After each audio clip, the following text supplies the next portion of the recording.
So, good afternoon, children. This is Push English, and I'm Renuka Singh. In my previous video, I have already discussed about this chapter on the face of it written by Susan Hill. In detail, I have discussed about the author, the characters, the gist of the lesson, the summary, and now I'm here with line to line explanation of the chapter. So I've already told you that before we start reading this chapter, this play is featuring an old man who is called Mr. Lamb and a boy, a small boy, a teenager whose name is Derry or Derek, and he happens to go into Mr. Lamb's garden, and how there this old man strikes up a friendship with this boy, and this boy who is very withdrawn and defiant, and how the bond between them unites the two. That is all about in the story. So scene one is Mr. Lamb's garden is shown. Mr. Lamb का garden है जहाँ occasional sound आ रही है, कभी चिड़ियों के चहचहाने की, कभी पत्तों के खड़खड़ाने की, एंड डेरी के फुटस्टेप्स जो है वो इतना स्लो चल रहा है, उस धीरे धीरे चल रहा है कि उस लंबी घास से उसकी आवाज़ फिर भी सुनाई दे रही है. वो थोड़ी देर रुकता है, फिर वापस वॉक करता है चारों तरफ देखने के बाद, और अचानक से कुछ बुशेस आ जाते हैं, जो झाड़ियों का झुंड है वो दिख जाता है, और मिस्टर लैम्ब उस तरफ खड़े हैं इसलिए वो देख नहीं पाता है. तो मिस्टर लैम्ब उससे बोलते हैं जो कि इतने पास हैं उसके, और डेरी एकदम से शॉक्ड हो जाता है, स्टार्टल हो जाता है, क्योंकि he was not mentally prepared कि कोई उस गार्डन में होगा. और मिस्टर लैम्ब हालांकि उसको संभालने के लिए ही कहते हैं. He says mind the apples, यानी ध्यान देना, एप्पल्स हैं. तो डेरी एकदम से डर जाता है. कौन है, कौन कौन है वहाँ पर? तो मिस्टर लैम्ब बोलते हैं लैम्ब मेरा नाम है, और मैं इसलिए कह रहा था कि एप्पल्स पर थोड़ा ध्यान दो. ये क्रैब एप्पल्स हैं और लंबी घास में ये गिर गए हैं विंड की वजह से, तो तुम गिर सकते हो. यू कुड ट्रिप, ट्रिप मतलब है यहाँ पर फॉल, ठीक है, तो तुम गिर सकते हो, इसलिए संभल कर चलो. तो डेरी ने कहा अरे मैं तो सोच रहा था कि ये एक खाली जगह है और मुझे नहीं मालूम था कि कोई यहाँ पर है. तो मिस्टर लैम्ब ने कहा हाँ बिल्कुल सही कह रहे हो, मैं यहाँ पर हूँ, और खैर तुम डर क्यों रहे हो, दैट्स ऑल राइट, कोई बात नहीं, सब ठीक है. तो डेरी ने कहा मुझे लगा ये एकदम खाली जगह है, खाली गार्डन है, और वो घर की तरफ इशारा करके बोला कि ये खाली घर है. तो मिस्टर लैम्ब ने भी मजाक में कहा कि हाँ वो तो है खाली, क्योंकि जब मैं गार्डन में हूँ तो घर तो मेरा खाली है, और जब मैं वापस अंदर जाऊँगा तब वो घर भरेगा ना.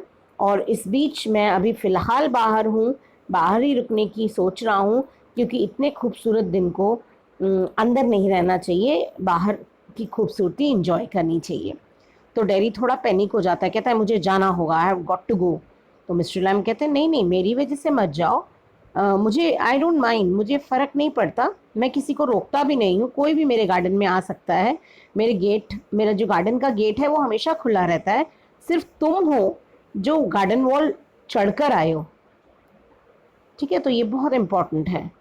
हाउ हैज़ डेरी एंटर्ड, तो मेरे तो दरवाजे हमेशा खुले हुए हैं, सबके लिए खुले हुए हैं, सिर्फ तुम गार्डन वॉल पे चढ़ के आए. तो डेरी नाराज़ हो जाता है और कहता है अच्छा तुम मुझे वॉच कर रहे थे? तो मिस्टर लैम्ब ने कहा नहीं वॉच नहीं कर रहा था, मैंने सिर्फ तुम्हें देखा, और चूंकि गेट खुला रहता है हर कोई वेलकम है, तुम भी वेलकम हो, मैं यहाँ बैठता हूँ, मुझे बैठना बहुत पसंद है. तो डेरी अपनी जस्टिफिकेशन देना लगा कि मैं यहाँ कुछ चुराने नहीं आया हूँ. तो मिस्टर लैम्ब ने भी कहा हाँ हाँ कोई बात नहीं, मुझे मालूम है, लेकिन जो बाकी के लैड्स हैं, यंग लैड्स मतलब यंग बॉयज़, वो एप्पल्स को तोड़ते हैं और ख़राब कर देते हैं. They spoil the apple, they steal the apples. तुम तो इतने यंग भी नहीं हो, मतलब इतने छोटे नहीं हो, ये कहने का मतलब है. तो डेरी ने कहा हाँ मैं सिर्फ आना चाहता था इस गार्डन में, I just wanted to come, और मैं यहाँ पर हूँ. तो मिस्टर लैम्ब ने कहा मैं यहाँ पर तो और तुम यहाँ पर हो भी, तो हेयर वी आर देन. तो उसने कहा डेरी, लेकिन डेरी बोलता है कि you don't know who I am, लेकिन आप तो जानते भी नहीं कि मैं कौन हूँ. तो उसने कहा हाँ मुझे मालूम है, तुम एक लड़के हो 13 ईयर्स के या इतना ही करीब. तो डेरी ने बहुत क्लैरिफाई किया कि ही इज़ 14 ईयर्स ओल्ड. ये बहुत इंपॉर्टेंट है क्योंकि उसकी एज बताई जा रही है. तो but I have got to go now, लेकिन मुझे जाना होगा, गुड बाय कहता है वो. तो मिस्टर लैम कहता है देखो बिल्कुल डरो नहीं तुम, क्या है, सिर्फ मैं हूँ और मेरा ये गार्डन है। तो डेरी ने कहा but I am not afraid, मतलब मैं नहीं डरता हूँ किसी से, लोग मुझसे डरते हैं, थोड़ा रुक कर बोलता है। मिस्टर लैम कहते हैं और ऐसा क्यों होता है? उसने कहा हर कोई मुझसे डरता है, उससे फ़र्क नहीं पड़ता कि वो लोग क्या हैं खुद और वो क्या कहते हैं या वो खुद कैसे दिखते हैं, लेकिन वो मुझसे डरते हैं और मुझे मालूम है, मैं सब देख सकता हूँ कि वो किस तरीके से बिहेव करते हैं मेरे साथ। तो उसने कहा क्या देख सकते हो तुम? तो डेरी ने कहा जो वो सोचते हैं वो मैं बहुत साफ साफ देख सकता हूँ।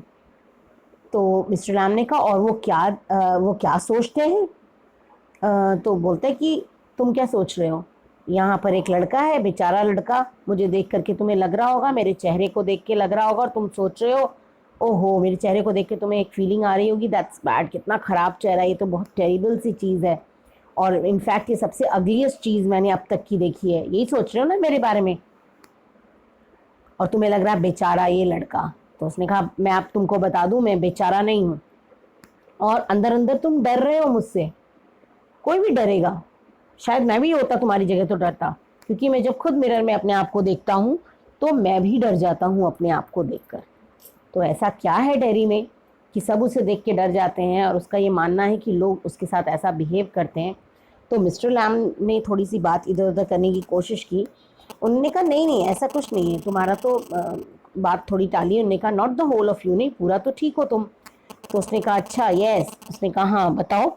अच्छा ये, फिर इसने बात बदलने की कोशिश की, he try to change the subject, ठीक है ना, यहाँ पर कि ऐसा तब होता है जब हम अवॉइड करना चाहते हैं जो बात चल रही है उसको।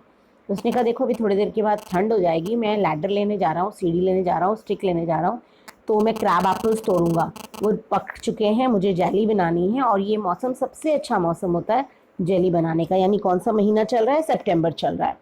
तो ध्यान से देखो इन क्रैब एप्पल्स की तरफ, कितने प्यारे हैं ना, ऑरेंज और गोल्डन कलर के, इसीलिए एप्पल्स को मैजिक फ्रूट कहा जाता है। और इस महीने में, इस सीज़न में बेस्ट टाइम है पिकिंग का और जेली बनाने का। तो क्या तुम मेरे को मदद करोगे? ये उसने हेल्प मांगी डेरी से, लैम ने, ठीक है, लैम ने डेरी से हेल्प मांगी। तो डेरी ने कहा अच्छा तुमने सब्जेक्ट क्यों चेंज कर दिया, लोग ऐसा ही करते हैं, तुम भी पूछो जैसा वो पूछते हैं, तुम्हें भी हक है पूछने का, तुम भी वही करो जो वो करते हैं, नाटक करने की ज़रूरत नहीं है। और in case I see you looking in mind get upset, मुझे मालूम है तुम मुझे देख करके अपसेट हो गए हो, तो I tell you don't ask me because you are afraid to, और मैं बताता हूँ तुमको, तुम इसलिए नहीं पूछ रहे हो क्योंकि तुम डर गए हो। तो मिस्टर लैम ने कहा अच्छा तुम चाहते हो कि मैं तुमसे पूछूं, तो ठीक है। उसने कहा डेरी ने कि हाँ मुझे लोगों के साथ बिल्कुल रहना पसंद नहीं है, कैसे भी लोग हों। तो मिस्टर लैम ने कहा मैं ये कहना चाहता हूँ तुम्हारे चेहरे को देख करके कि ऐसा लग रहा है आग में जल गया था तुम्हारा चेहरा। उसने कहा नहीं आग में नहीं, इस तरफ पूरा एसिड गिर गया था मेरे चेहरे पर और उसने पूरा मेरा चेहरा जला दिया, उसने मेरा चेहरा खा लिया, खा लिया से मतलब है बर्बाद कर दिया। इट एट मी अप, ये बहुत इंपॉर्टेंट लाइन है बच्चों एग्जामिनेशन पॉइंट ऑफ व्यू से। It at me up and it at my face up, it at me up, this one particular line is very very very important from examination point of view.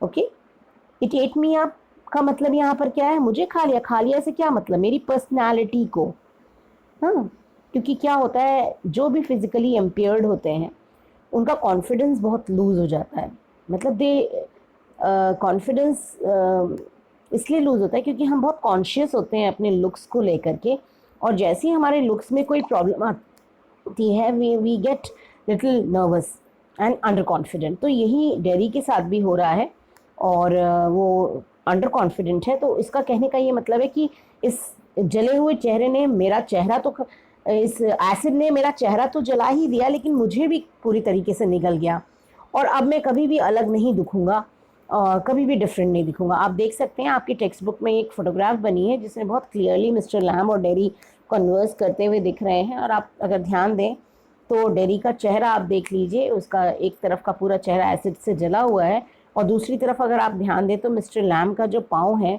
वो tin का है। आप देख सकते हैं ये tin artificial leg है, और यहाँ पर डेरी का जो चेहरा है वो जला हुआ है। तो this is Derry and this is mister Lamb. Okay, अब आगे बढ़ते हैं। आगे है मिस्टर लैम कहते नहीं। उसने कहा तो क्या आप इंटरेस्टेड नहीं हो ये जानने में कि ऐसा मेरे साथ क्यों हुआ, कैसे हुआ, और जो है तो मिस्टर लैम ने कहा नहीं, मैं सिर्फ इस चीज़ में इंटरेस्टेड हूँ कि तुम एक लड़के हो जो मेरे गार्डन में आए हो, इतना मेरे लिए काफ़ी है। मैं हर चीज़ में इंटरेस्टेड हूँ, हर इंसान में, हर चीज़ में। मुझे इस दुनिया में कोई ऐसी चीज़ नहीं है जो भगवान ने बनाई है और मुझे वो इंटरेस्ट ना करती हो और मुझे उसमें रुचि ना हो। मैं हर चीज़ को देखता हूँ। फिर उन्होंने कहा वो दूर देखो दीवार के पास, क्या देख सकते हो? तो डेरी को सिर्फ वहाँ कूड़े का ढेर दिख रहा था। उसने कहा रबिश। उसने जवाब भी वैसे ही दिया। तो मिस्टर लैम ने कहा रबिश, फिर देखो, ध्यान से देखो, क्या देखते हो? फिर ध्यान से देखा डेरी ने, तो उसने कहा हाँ वहाँ पर कुछ घास पड़ी है, सूखे हुए स्टफ, कुछ स्टफ है, वीड्स हैं, अनवांटेड प्लांट है, कूड़ा है। तो मिस्टर लैम ने कहा बस यही डिफरेंस है, देखो, कुछ इसको वीड्स कहते हैं और मैं बता दूं तुमको, ये मेरा वीड गार्डन है। वहाँ उसमें तुम ध्यान से देखो, उस कूड़े के ढेर में तुम्हें दिखेगा फ्रूट, तुम्हें दिखेंगे फ्लावर्स, तुम्हें दिखेंगे पेड़, तुम्हें दिखेंगे हर्ब्स, और सारी चीज़ें दिखेंगी। हाँ वीड्स भी हैं। और उसने कहा कि मैं वीड्स यहाँ उगाता हूँ, और बस ऐसा क्यों है कि एक बढ़ते हुए ग्रोइंग प्लांट को हम फ्लावरिंग प्लांट कहते हैं या फ्लावर कहते हैं और दूसरे को हम वीड कहते हैं, ऐसा क्यों है? तो डिफरेंस है कहाँ? ये जीवन है, कहीं कोई डिफरेंस नहीं है। हर चीज़ जो ग्रो करती है वो लिविंग है। और जैसे मैं और तुम, तो डेरी ने तुरंत जवाब दिया। उसने कहा हम सेम नहीं है। उसने कहा हाँ मैं बूढ़ा हूँ, तुम यंग हो, तुम्हारा चेहरा जला है और मेरा पाँव टिनका है, उससे क्या फ़र्क पड़ता है? It's not important. तुम खड़े हो, मैं बैठा हूँ, डिफरेंस कहाँ है? उसने बहुत ही प्यार से ये बात कही। ये बहुत इंपॉर्टेंट लाइन्स है बच्चों, क्योंकि जिस तरीके से उसने अपने फिजिकल इम्पेयरमेंट के बारे में रिवील किया, बहुत ही नॉर्मल तरीके से, उस तरीके से डेरी ने नहीं किया था, है ना? तो डेरी ने कहा कि अब डेरी को बड़ा इंटरेस्टिंग लगा कि अरे ये इतनी नॉर्मल सी बात ये कह रहा है, नॉर्मल तरीके से कह रहा है, और इतनी बड़ी बात है कि इसका लेग जो है आर्टिफिशियल है, उसका लेग जो है वो टिनका है। तो मिस्टर लैम ने कहा हाँ, क्योंकि असली वाला पाँव जो मेरा वो उड़ गया था सालों पहले, और बच्चे मुझे लेमी लैम कहते हैं। तुमने सुना भी होगा। तुमने नहीं सुना क्या?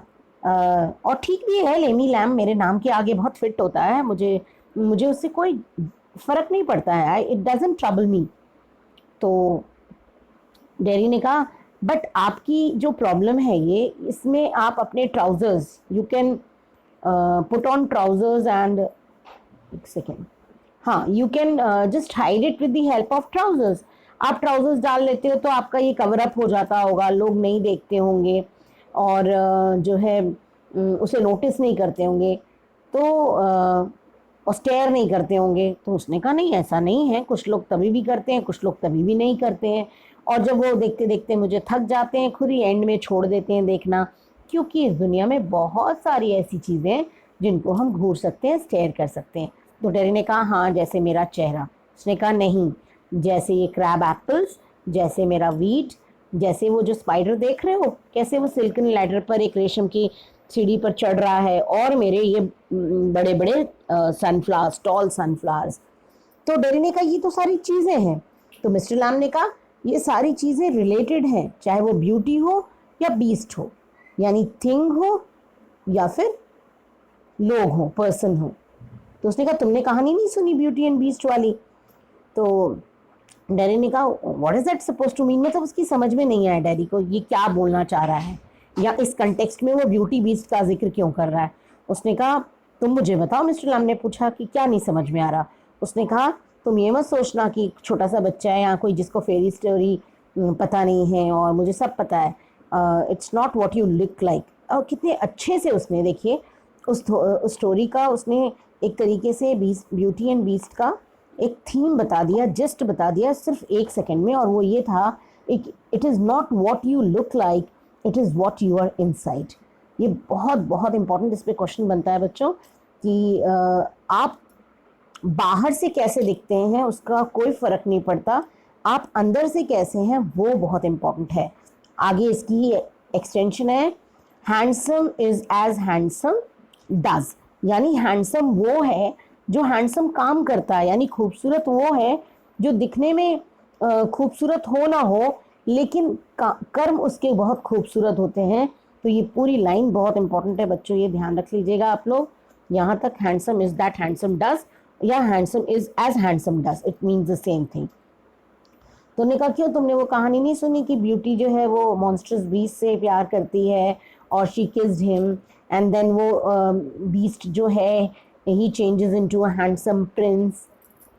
तो ये डरी ने ये पूरी कहानी बता डाली। उसने कहा हाँ वो चेंज हो गया, मैं नहीं चेंज होने वाला, मैं तो ऐसे ही रहूँगा। यानी उसका कहने का कि मेरा जो लुक है वो कभी नहीं बदलने वाला, मेरा ये जो जला हुआ चेहरा है वो कभी नहीं बदलने वाला।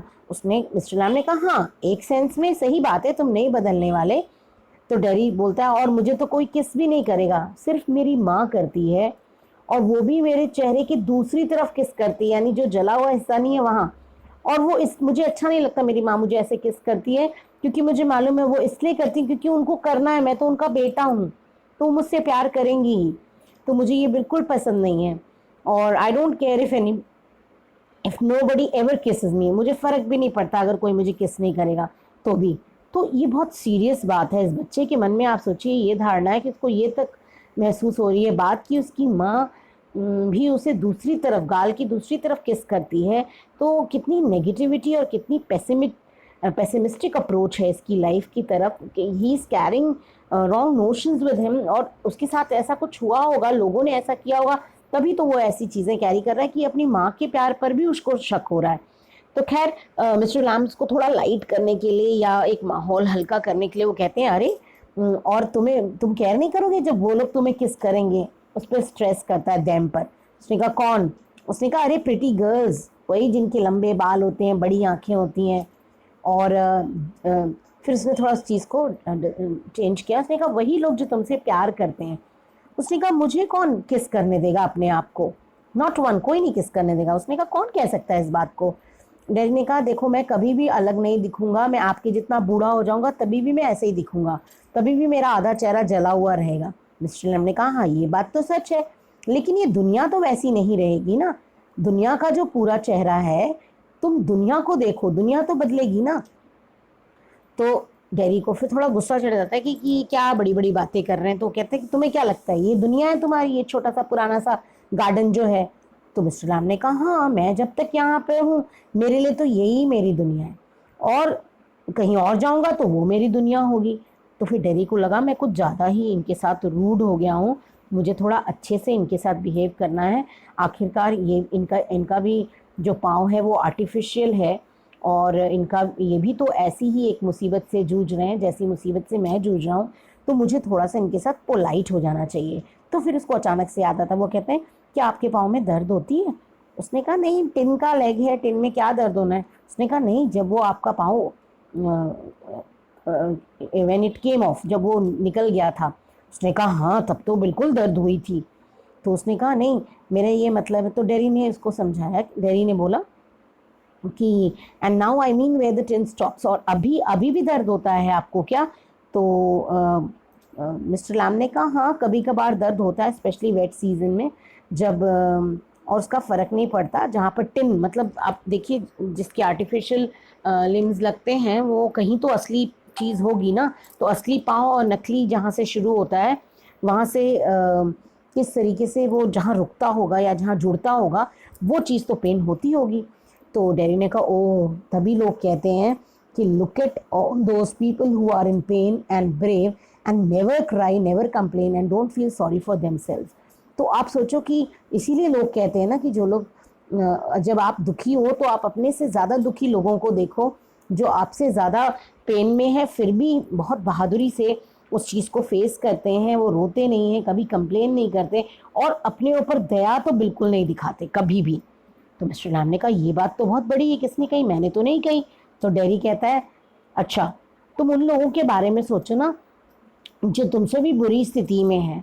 तुम सोचो जिस जब तुम्हारा पाँव उड़ा, हो सकता है तुम अंधे हो गए होते, हो सकता है तुम पैदा ही बहरे हुए होते, हो सकता है पूरी ज़िंदगी तुम व्हील चेयर पे गुजारते, या डाफ्ट होते, मतलब तुम्हारे सर में कुछ गड़बड़ी होती है, ड्रिबल यानी कि जो मुंह से झाग गिरता है या सलाइवा गिरता है उसको ड्रिबलिंग कहते हैं। तो ये कंडीशंस तो और ज़्यादा ख़राब है ना, तो अभी तो तुम बेटर कंडीशन में हो। तो एक तरीके से डैडी यहाँ पर लैम्प को उल्टा समझा रहा है कि तुम बहुत ही अच्छी पोजीशन में हो अभी।